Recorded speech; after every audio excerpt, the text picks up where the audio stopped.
Kung magsabi kami noon may 10 na sindikato ito malalaki, siguro ang naiwan pag alis ko may mga 2, 3. Hindi ko maubos. Hindi ko maubos kasi naubusan ako ng bala.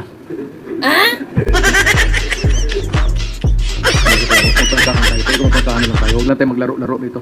Total, hindi naman ako public officer. Huwag na tayo magdrama. Alam mo, kung kayo mga kriminal, kung ano-ano, kaya kong gawain yung ginagawa ninyo. Plus 100 times pa. More cruel and more violent than what you can do. You do your worst and I will do mine. At doon na lang tayo magkita.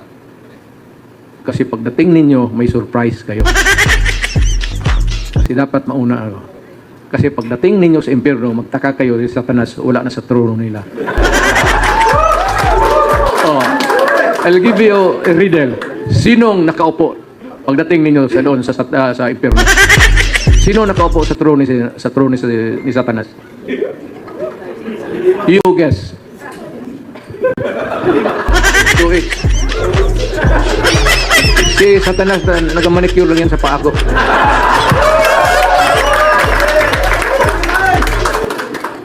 Bakit ako magpatalo? Gago. Punta ako doon sa impyerno para pasunog lang tapos si Satanas ba tigas-tigas doon. Sabihin ko sa kanya, bakit? Nagpresidente ka ba ng Pilipinas?